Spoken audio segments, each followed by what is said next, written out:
quickly, I'm going to skip through all this because we spent too much time on other things already tonight.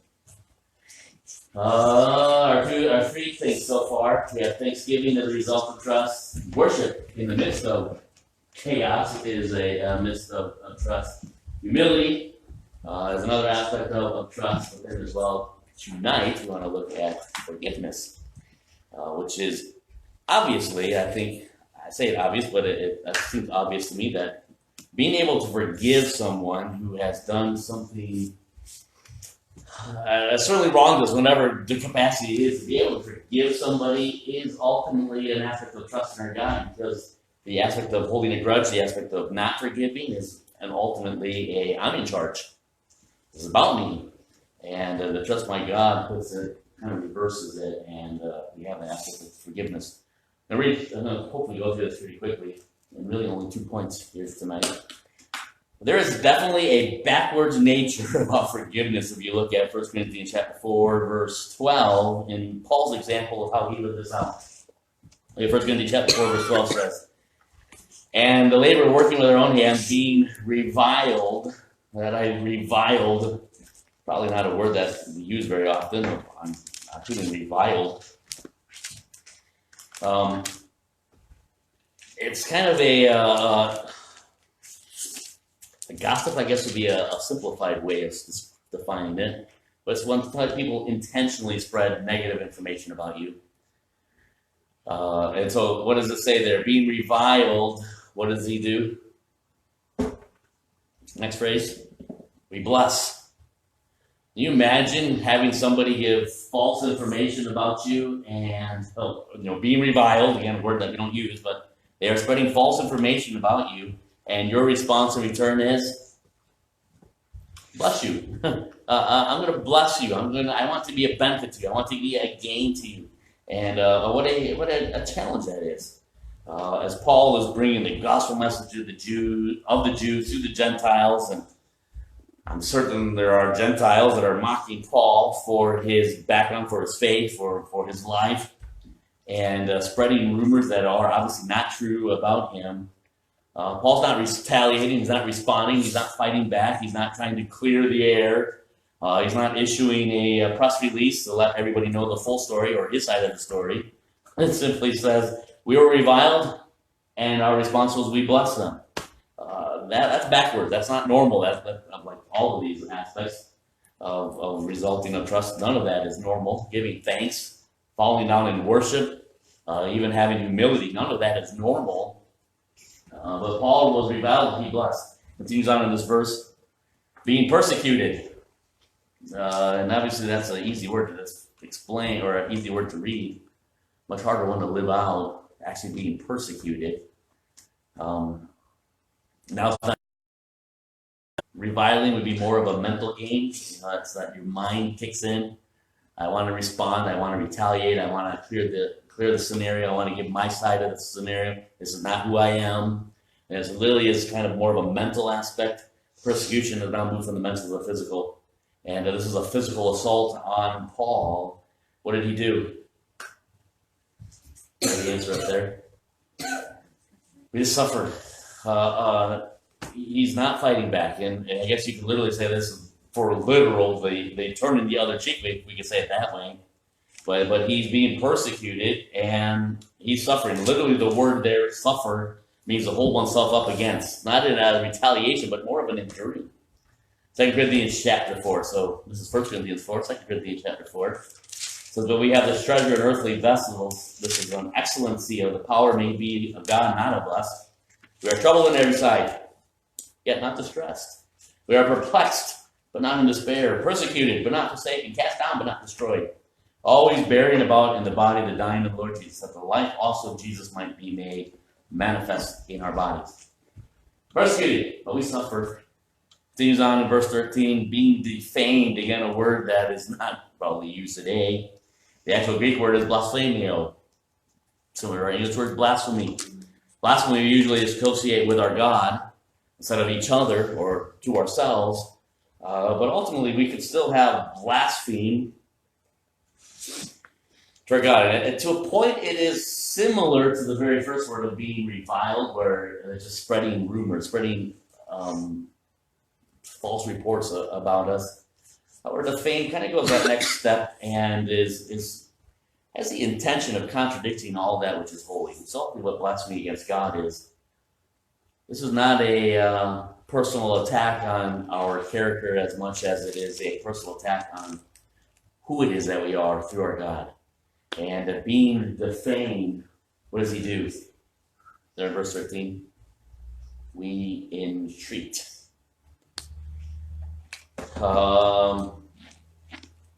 Bizarre reality that they had in Paul's day, in as far as defining what this entreat means. For the pagans, if you were in a community that suffered whatever it was, now for our area, we'll say is a tornado. Well, for our area, we could say it's a drought or literally floods sometimes. We almost had both this year. So in our area, we have some sort of economic or what do you call that? Structural assault on our community. In the pagan community, what they would do then is they would pick somebody that was an outcast. Maybe somebody that was homeless, somebody that was not contributing to society, somebody that didn't seem to have any family, or probably every town has some like that. They are individuals that truly need Christ and that they truly are important and have great value in the eyes of God, and God knows the hair of their head of every single one of them. But as far as the community, they're not thinking too highly of this person. When a scenario like that, let's make it Toulon. So a tornado hits Toulon and wipes out half the town. Obviously, something's gone awry. The gods, lower G plural, are not in favor of us here in Toulon. And again, we're a pagan community. So we as a pagan community are convinced that the gods are against us. We've got to figure out how to appease the gods, and so we are going to pick someone who is not going to be missed. To say it a better way of saying it. We're going to pick someone who's not going to be missed. We select that person. He becomes our man to be entreated. And he becomes, for an entire year, he would become the assault of all that was wrong. I mentioned quite a while ago now how Josiah, when he was younger, would blame Caitlin for everything. Hey, Ken! And she would get blamed for everything. Well, for an entire year, this person would get blamed for everything that happened. Not just a tornado that happened, but if someone was rebuilding their house after the tornado and a strong wind came and blew it back down, it's that guy's fault. And we're going to take our blame against him, and we're going to literally, physically assault him in order and hopes to appease the gods. After the year, from my understanding, after the year is up, they would take almost the idea of a scapegoat. They would take him outside of town and stone him, or they would take him outside of town and burn him alive and then spread his ashes in the ocean, as if to say to the gods, lower G plural, we have offered this man, after we placed all the blame on him for what has happened, we have now removed him from our community, and we hope that this appeases you. All the blame, all the problem has been cast on his shoulders, and ultimately an amazing picture of Christ, actually, as far as the sin of all mankind is placed on him. But we place all the blame on him, and now we have completely obliterated him.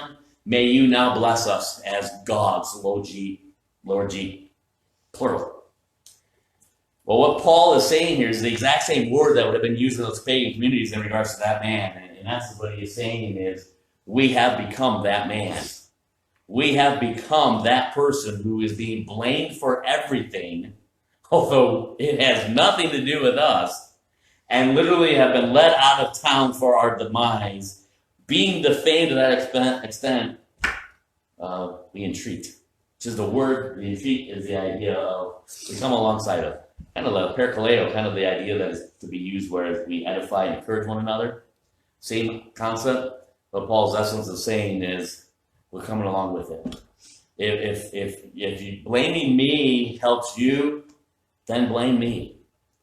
And what a picture. Well, the word forgive or forgiveness is not mentioned at all in those verses. There's definitely a backwards nature of forgiveness, even lived out by Paul, as he says, hey, these things happen. We were reviled, but we blessed. We were being persecuted, and we just suffered it.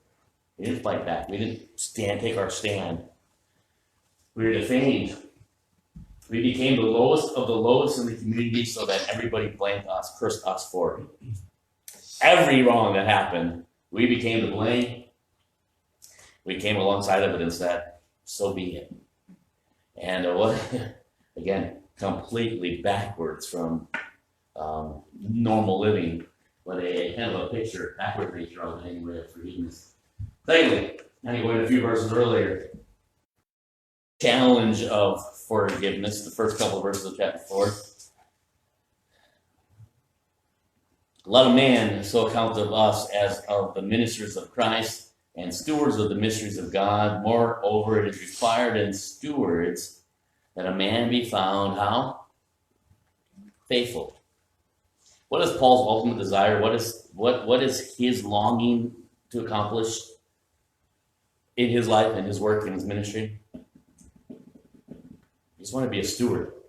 He wanted to be a steward of what God had given him, specifically of the minister. That word to be a steward as a minister. Again, you probably know this. You may even have a note in that regard in your Bible. Has that idea of being an under rower.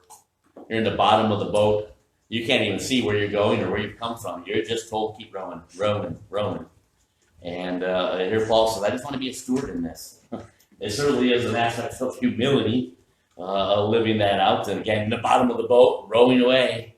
But the challenge of forgiveness is, again, kind of going back to last week, the humility of it all. The challenge of forgiveness is, number one, seeing how it is that God forgave me. Matthew 6:15 says, but if ye forgive not men their trespasses, neither will your Father forgive your trespasses. Colossians 3:13 says, forbearing one another, forgiving one another. If any man have a quarrel against any, even as Christ forgave you, so also do ye. You know why it's hard to forgive at times? We forget that we've been forgiven.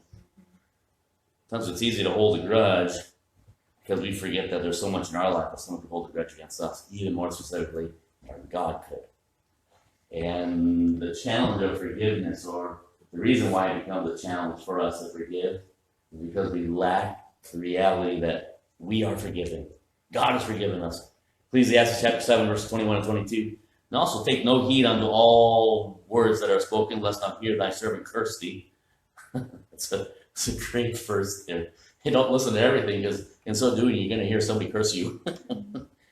For oftentimes also thine own heart knoweth that thou like thyself likewise has cursed others.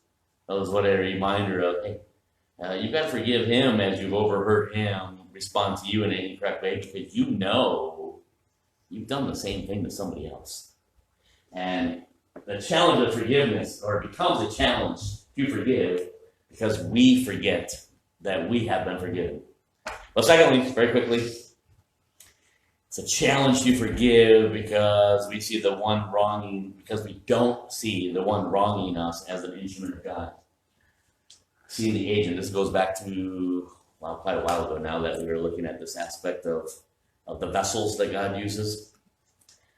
One of the struggles of truly trusting God is putting our trust in the vessel that God uses. In that regard, it was a positive way. Somebody is for a child, maybe always be a parent. For an employee, gotta get the right words there. For an employee, it may be our employer, and we begin to have our trust in them as opposed to our God. And the challenge in the agent, as far as the negative aspect, is going back to the positive. Am I reminding myself that it is God that is using him or her or them, and they become the agent? I'm not supposed to put my trust in them, but in him. The negative is, now when that person is causing me harm, it's easy to get a focus just and what they're doing wrong. But am I seeing it as such that God is now using them, obviously not in a good way for us, as we would define it, but God is still using the trial that they're bringing our way to mold us, to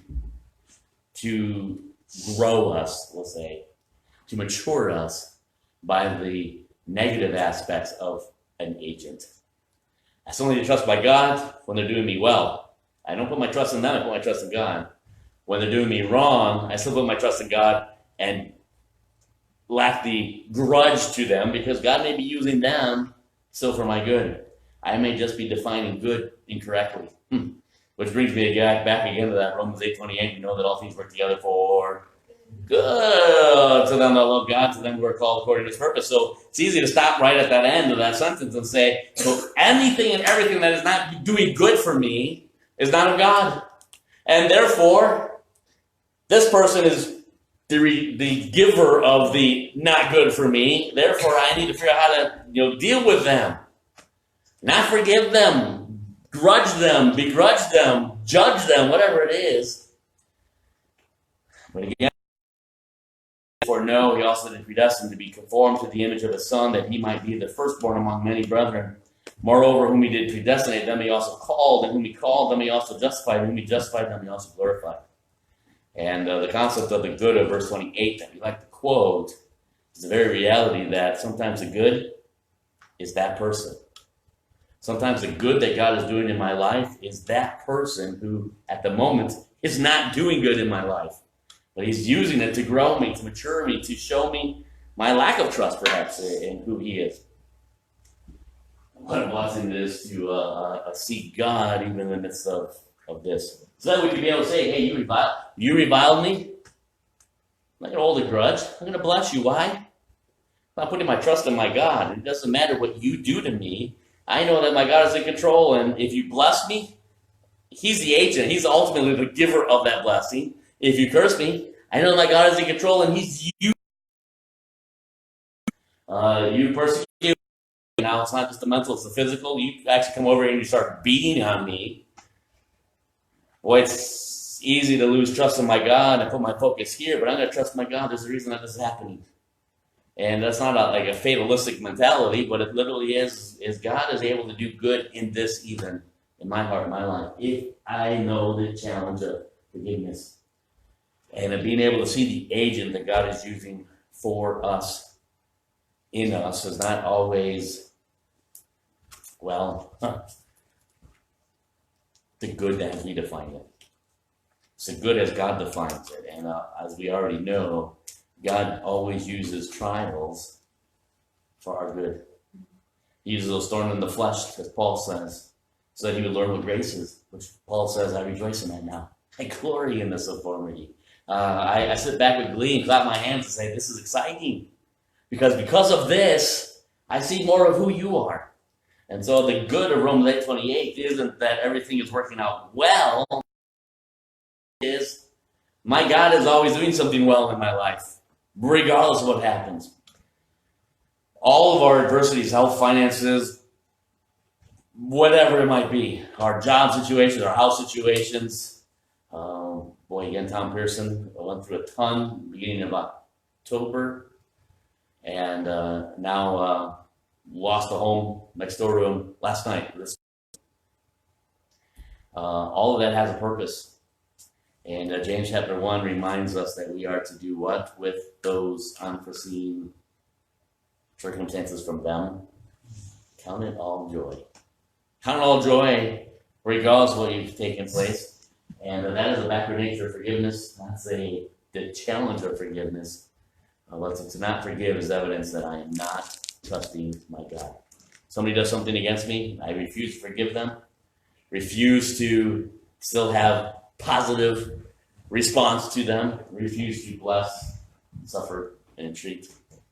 It's just an evidence not of their wickedness, but of mine. It's not an evidence of how bad they are to me. It's evidence of how little I trust my God in this scenario. And so being able to forgive, lots of verses we can go to in regards to forgiveness, but truly the being able to forgive is not only backwards,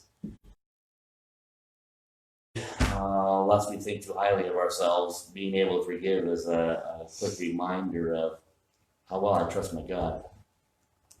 If I can't forgive, I am refusing to see my God do good, His way, His good in my life because of their actions.